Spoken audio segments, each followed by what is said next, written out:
Good morning. Welcome back to Morning at NTV. My name is Malaki Vilodera. Now today on the Solution segment, we'll be carrying forward that conversation that Andrew Chamagero had on ground.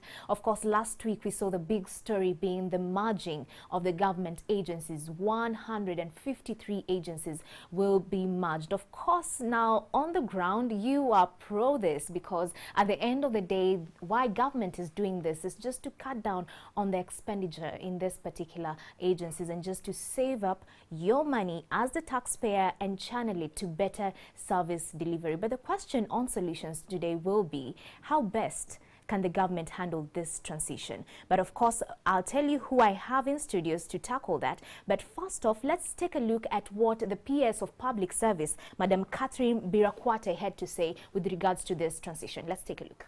From July 2019. We're starting with the legal reviews, which will take a minimum of 1 year. Then there is the change management, preparing everyone for what is coming. Then there is the study on each and every entity, looking at what are their running obligations, what are the implications on various protocols they have signed or memorandums of understanding. There are always slots in other areas of government where they could be fit. So first priority is given to them to apply for those slots. Secondly, change of nomenclature, again, which may require them to be moved into other ministries. And finally, when all fails, there's a provision that when your office is abolished, you're given a retirement package. There is a standard and there is a brand. And when you have to protect that brand, you have got to set a cost. Lowest civil servant will be getting 800,000 and the highest 28 million. A teacher would get 1.5 million. The lowest, that is a primary school teacher. And the highest would be around 5 million. That is in the long term. While a scientist would be getting 3 million. That is at the officer level, and about 9 million for the director, science. Doctor be 5 million, and a consultant around 12 million. So this transition is here to stay, and by the end of 3 years, we'll be seeing this taking course, of course. Many will be laid off and many will lose their jobs. And so to speak about that transition and how best it's going to be handled, or it can be handled, is Mr. Moses Mbuvi Wita, who is the president of the Human Resource Managers Association of Uganda. Thank you so much for joining us, sir. Thank you, Mala. Next to him, we also have Mr. Asha Wilson Owere, who is the Chairman General of the National Organization of Trade Unions, what we know as NOTU. Thank you so much, sir, for making time. Thank you, Mala. You're welcome. Yeah. So we had what the PS of Public Service had to say. So this transition is here to stay. She actually broke it down. But the question would be, as experts, how best can the government handle this transition? We can start with you, Mr. Wita. Thank you, Mala. Good morning, viewers. As HR Managers Association, we are a professional association of HR practitioners in Uganda, registered, and our mandate is to institute standards, enhance development, and promote good practice in HR management. So what is happening now is decision has been made to merge these agencies, and what we can do quite well as HR managers is to help in the process of implementing the decision. So we'll be dealing with the how bit. And of course, there are members who we have our members in these associations, and definitely they've been asking us questions on what next. So listening to my senior colleague at Public Service, laying out a 3-year journey, quite a long period, to be honest, to be in a state of not knowing whether you have a job or not. So yes, she's talked about the legal process, which is definitely must be done. These agencies came into place with legal mandates, and going into change management. And that's where the HR managers will definitely have to show up.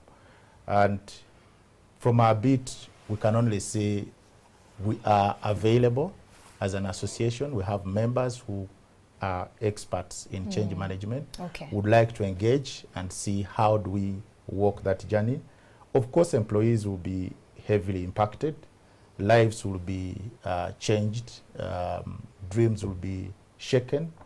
And the change management piece, where you have robust communication processes, engaging all the stakeholders, and making sure that, like she said in the last bit, where you have to release people.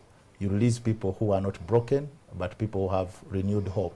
So you've mentioned there's need for robust communication processes. Communication should be handled very well. Yep. Mr. Wilson, let's talk about your perspective as NOTU. This particular transition, I'm sure many of the employees are, of course, safeguarded by NOTU. What's your take on this, and how best can it be handled? First of all, this is an issue which has come at hand, and we started it because, first of all, we wanted all the civil servants in this country to have a better living. And when you looked at government, there was a disparity between the lowest worker and the highest paid person. Within the government, you find that there were those people who are at a very low level and those at the highest level. I'll give you an example. There was the lowest person in government was getting around 180,000. Now the highest was getting close to 29 million. Now, within the government, there was a lot of disparity. Now, we looked at that and we said, no, we must have benchmark, must have reorganized the whole public service. Now, the good news is that it's being done in good faith. And we, as National Organization of Trade Unions and other unions, we have what we call Public Service Union, which directly negotiate with the government. And we have what we call recognition agreement with the government. So in this kind of arrangement, what we normally do is we want what I would term as safe landing for all these mergers. There has been retrenchment before, but that was done in a very haphazard way, in a way that some people up to today are still suffering. They have never got their money. You talk of East Africa, you talk of these, when the World Bank came up with the structural adjustment program, all those disadvantaged the workers. But this time for us, we are prepared for it. We are saying government must come up with a very good system. And that system, for us as trade unions, we are saying we want to see what they call soft landing. Whereby a worker, he has been in UNRWA, he has been in a well-paid organization.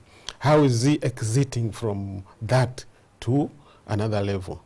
If he's going, where is he going?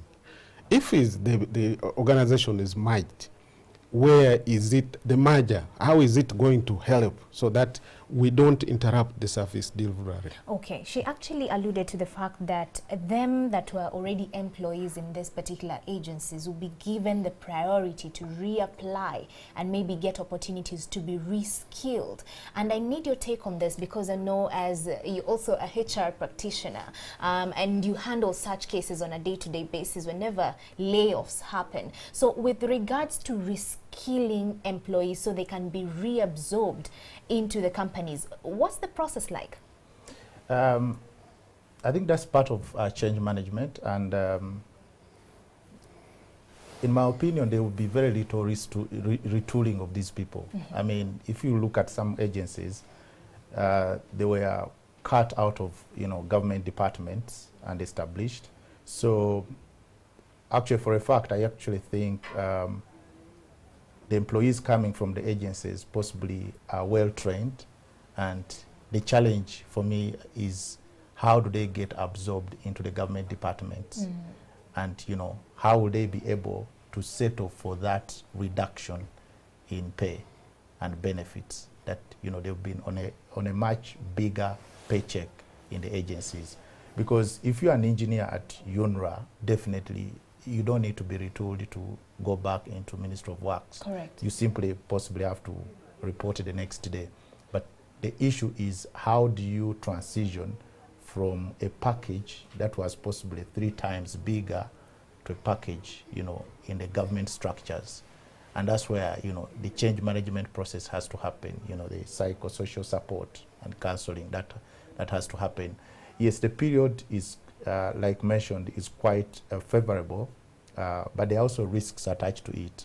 Like Mr. Wilson, he has indicated, there will be definitely, we're looking at a scenario where service delivery will definitely suffer, because as we speak today, if you walked into any of those agencies, the question on people's lips are, do we have a job or we don't have a job? Will I be absorbed or will I not be absorbed? Will my standard of living continue to be the same or not? And that's where you need to open those communication channels to say, communicate, and there's nothing like over-communication. Right. You simply have to provide a lot of information for people to start making decisions. Let me ask you, Mr. Wilson, in your view, how soon should the government communicate in terms of the people who are going to be laid off and them that are going to be maintained in the government agencies? How soon should they communicate so that these people can start planning themselves early enough? What is key here is ensure that there is, first of all, there must be a harmonious way of doing this, and creating a good industrial relations between management and the workers. And within there, the human resource factor is very, very key, especially the human resource people. And you find that in most of these organizations, they have human resource, but the bad part of it, there may be lack of dialogue. And most of these organizations, like let me say UNRWA and so on, they had kind of not allowing union in. And union has the basic of ensuring that there is dialogue between management and the workers. Correct. And there is also that gap where human resource communicates to them. Now, when there is no workers' body, which is supposed to be the shock absorber for these workers, it becomes a problem. But the good news is that now we have public service unions, whereby they are going to dialogue with most of these organizations through the human resource. And I'm happy my brother is here. And we have agreed, even when we were seated there, we said we must now take this mantle on to see that we push government to do the right thing. Because we don't want to go back to the retrenchment which happens in 1990s. Correct. Many people were disadvantaged, and we don't want workers again to be disadvantaged in such a way. For us as union, we are very, very steady, and we are going to come out. We have already come out. By yesterday, I was discussing with the Secretary General of NATO, and we have agreed. Even from here, we are now traveling to Nakaseke. We are meeting some workers from that area and so on. So we are trying to now to be very, very close to the workers. But how soon should they be told? No, they have now to start communicating. But what type of communication are you communicating? Because for me, for us, what we are looking at is what I would call, how do you bring it down and explain to people in a way that, because already some people are scared. Yesterday I was watching and I saw Madam Kajina was so worried. They said people now don't even trust them. They think, and even the workers themselves. Where I was working, our organization was not touched because for us we have been very strong. That's where we came from. And we cannot go back that side. Okay. So we are very steady on that. But other organizations, they have a real problem. they have a gap between the workers, the management.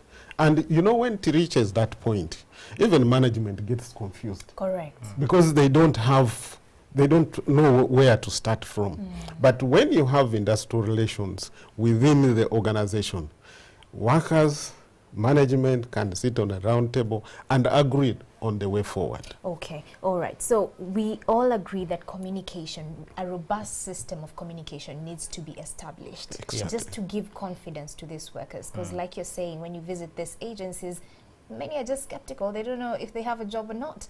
Okay. But I want to, as a leader of workers in this country, I want to assure workers that this time, nobody is going just to lose a job and be on the street. If there's anybody who is going, there is going to be a package. If there's going to be absorbing people in an organization, it's going to be done in a very proper way. Okay. And we're assuring the workers that let them get the workers' organization and we move together as a group. Because for us, we have that bargaining power. And we can shift out the wrong and the bad and the good. And for us, we want to prepare everybody for a soft landing. We don't want the issue of just bringing something and hitting people hard. Okay, Yeah. you have emphasized the need of that transition getting to a point whereby everyone has a soft landing. But with this soft landing, of course, the PS alluded that most of them will be entitled to a retirement package. And I'll get you on this, Mr. Wita. When it comes to giving off retirement packages, as a HR specialist, what ideally should be done in terms of equipping these people with skills on how best to invest this money that they get at the end of their being laid off? How best should this be handled? Should the government also bring on board experts that will train them on investment options? Because then you're thinking, these are breadwinners. So if you're given this retirement package, you need to be wise on how you spend it or invest it. Your take? Yeah, I think as part of change management, like she alluded to, there's an element of retooling them into other skills that they can, be able to exhibit or, be able to land in their other part of their life. So, but before you get to the retooling, there's a process where you need to provide psychosocial support. Correct. For these people to readjust their lifestyles, be able to take in the change that is coming, and there will be things they will need to understand that it is not going to be business as usual. So how do you utilize your retirement package? Or call it a retrenchment package. Correct. Yeah, because many of them are not really retiring at this point in time. But once you get that package, what next? What are the things, what kind of things do you need to engage in? And that's where the experts can come in to say, over that period of 3 years, come up with a program on, say, how do you start your own business and how do you stay on course? And government could also help them in identifying those sectors where the opportunities are, to guide them to say, the opportunities in these sectors, and this is where you can invest. I'm not anticipating that there will be huge retrenchment packages, because quite a number of these employees run with their fixed term contracts. Correct. 2 or 3 years. And what I'm anticipating over the next 3 years is some of these contracts will come to a natural end, and definitely they will simply walk away that the contract is over. And those that will still be running and cannot be absorbed in the mainstream public service will definitely be given a package. And I'm anticipating possibly this could be a much smaller number, because if you take in an agency within the ministry, you definitely need that capacity. And also there's also the element of skills, whereby these are highly trained people. You do not want to lose them onto, possibly on the street, and they don't have jobs, yet you actually have skill shortages or gaps within the ministry. So we anticipating a smaller number, and that is part of the communication that needs to happen. I think like she said, it is retrenchment will be a last resort, and we want to believe them because there are definitely skill shortages or gaps within public service where these people could actually be rehired on new terms.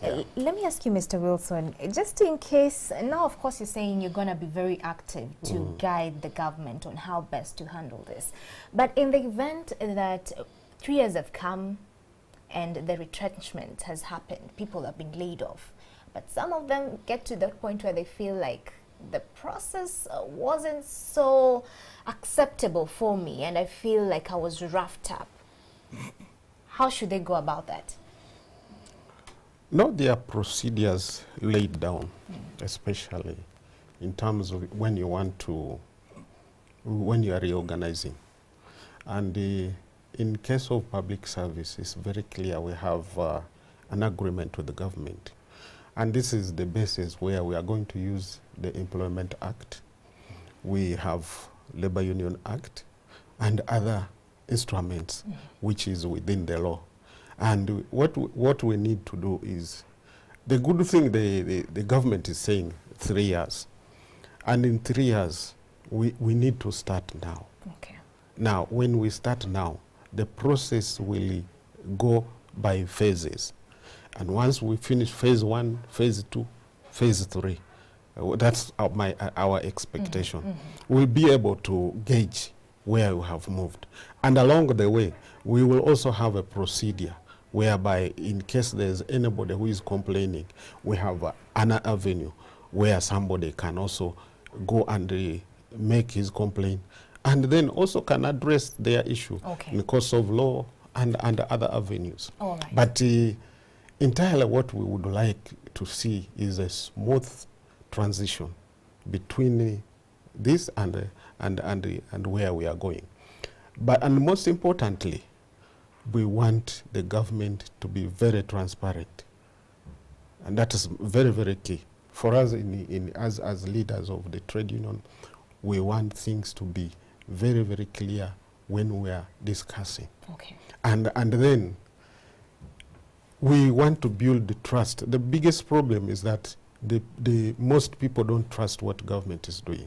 And we have to build that trust. Okay, all right. Thank you so much, gentlemen, for coming in studios. So trust is important. Having a communication system that is quite robust and transparency as well is key. And of course, you've given all the workers an assurance that there will be a soft landing for every single worker, them that are going to be laid off. Yes. Thank you so much, gentlemen, for coming in studios. That has been the discussion on Solutions segment. Remember, we are on the hashtag Morning at NTV. That's on Twitter. You can also stream us live and drop in your comments. NTV Uganda, that's on Facebook and YouTube pages. Do not go away, because after this short commercial break, Take Note will be up next. Stay tuned.